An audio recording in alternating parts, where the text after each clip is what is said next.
자, 그렇다면 이제 이 줄기세포 이식술을 받을 수 있는 환자분들은 어떤 분들일지 궁금하고요. 특히 어떤 질환에 특히 더 효과적인지도 설명 좀 부탁드립니다.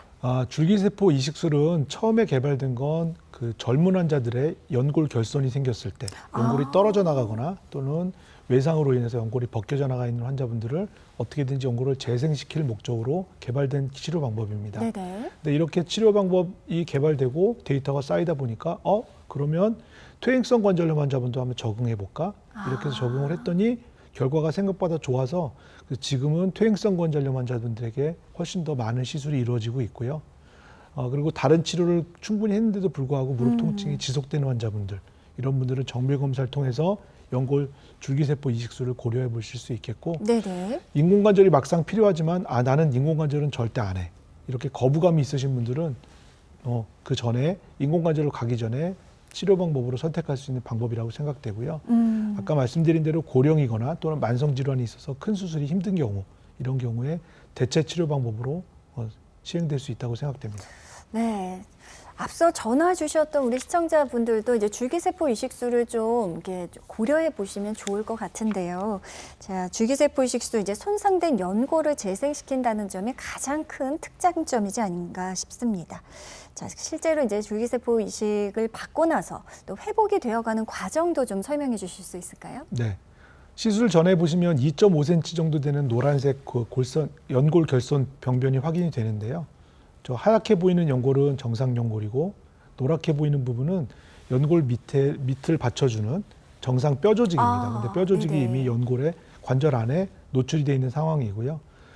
가운데 사진을 보시면 분홍색 젤리 같은 걸 덮어놓은 병변이 보이는데 이 도포액에 제대열 줄기세포들이 고농도로 농축이 돼서 거기에 발라지면 이게 시간이 지나면서 바닥에 가라앉아서 천천히 연골들을 만들어내고 분화해 나가면서 결국은 시술 1년이 지나면 주변 조직과 거의 차이가 없는 연골로 분화가 되게 됩니다. 네.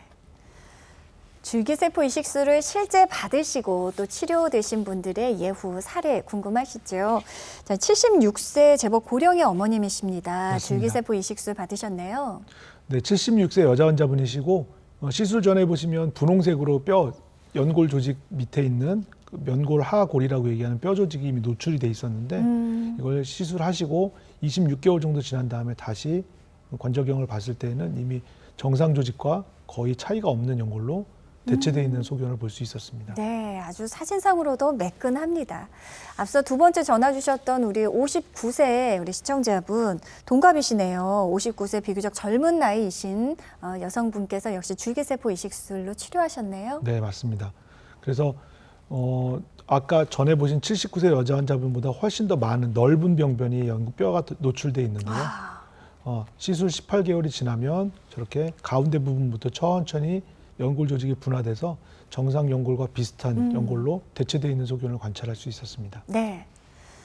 100세 시대입니다. 요즘 60대는 이제 청년인 시대가 다가왔죠. 가급적 뇌관절을 살릴 수 있는 줄기세포 이식술 66세 어머님께서도 역시 받으셨어요. 네, 맞습니다. 이 61세 여자 환자분도 마찬가지로 군데군데 연골이 남아있긴 하지만 전체적으로는 연골 밑을 받쳐주고 있는 연골 하골이 전부 관절에 노출되어 있는 소견이 관찰돼 있었고 골다공증이 워낙 심하셔서 이분은 인공관절 수술은 안 하시는 게 좋겠습니다. 이렇게 결론을 내고 네네. 줄기세포 이식술을 선택하셨고 다행히도 12개월이 지난 다음에 관절경을 봤을 때에는 정상 연골로 대체돼 가고 있는 소견을 볼 수 있었습니다. 예. 자, 줄기세포 이식술도 뭐 내가 무조건 받고 싶다고 해서 진행할 수 있는 치료는 아니겠죠. 항상 정밀 검사가 먼저 선행되고 적절하게 잘 맞는 치료법인지 확인하는 것이 중요할 것 같습니다. 자, 방송 중에 많은 분들 전화 이어지고 있는데요. 저희가 방송이 종료된 이후에는 연결이 어렵다는 점 감안하시고요. 조금만 더 서둘러 주시기 바랍니다. 시청자 참여 방법 안내해 드립니다.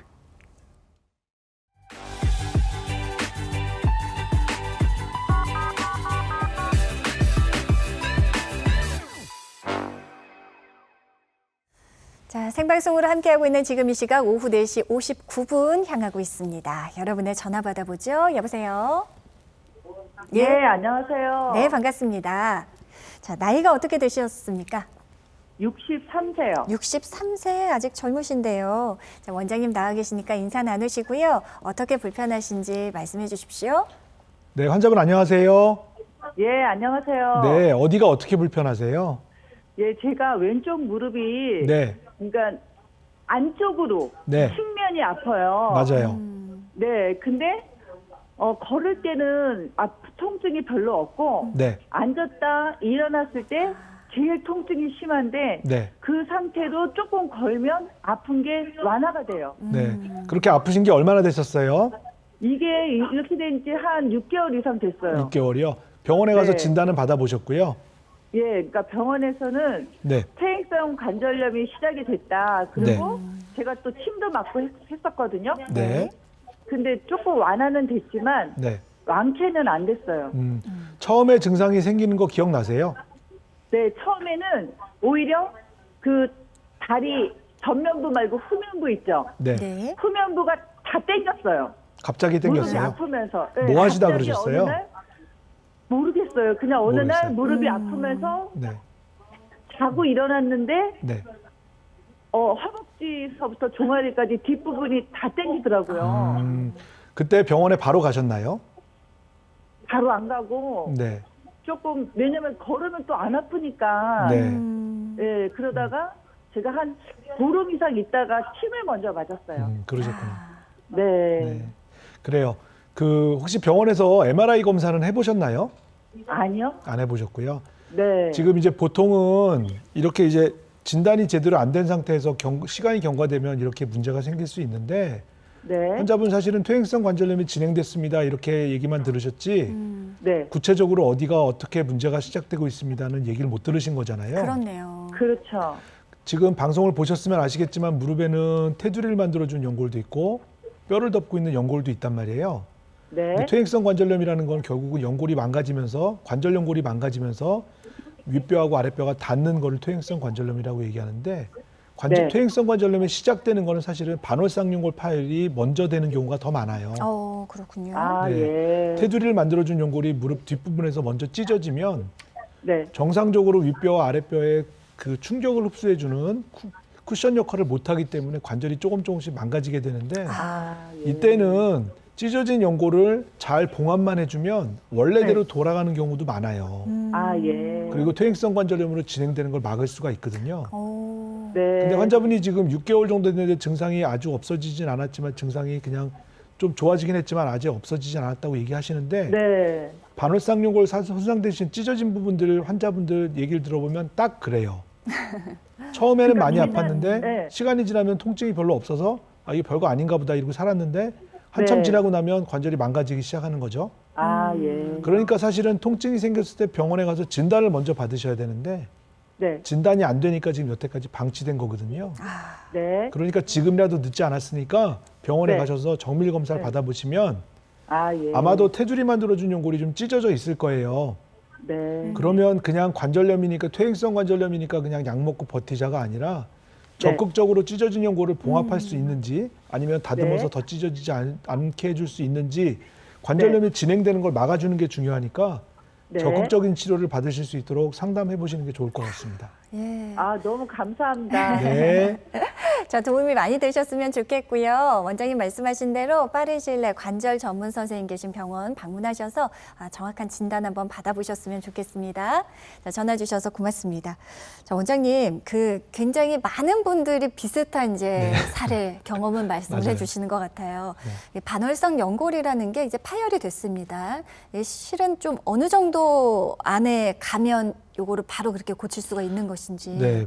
보통은 저희가 2, 3주 내에 반월상연골 봉합술을 시행하는 경우에는 큰 문제가 없이 잘 봉합되는 경우가 네네. 많은데 2, 3주가 지나면 찢어진 연골이 무릎 안에서 변성을 이루게 되거든요. 모양이 바뀌어요. 그렇군요. 그렇게 되면 예. 자기 자리에 꼬매는데도 힘들고 또 조직이 관절 안에 염증이 생기면서 물이 차기 때문에 그 관절 안에 물 속에서 연골 조직들이 쉽게 말하면 붉게 되는 거죠. 아이고. 조직이 흐물흐물해지면서 네네. 강도를 잃게 되기 때문에 봉합하기가 쉽지 않습니다. 근데 그런 경우에는 어쩔 수 없이 찢어진 연골을 다듬어서 잘라주게 되는데 절제해주게 되는데 네네. 이렇게 되면 결국은 있어야 될 게 없으니까 퇴행성 관절염이 진행될 수밖에 없겠죠. 빠르게. 이야, 그러니까 이거 알아야 대처를 할 텐데 보통은 잘 모르시니까 또 괜찮은 것 같고 그래서 이렇게 방치되는 경우가 참 많은 것 같습니다.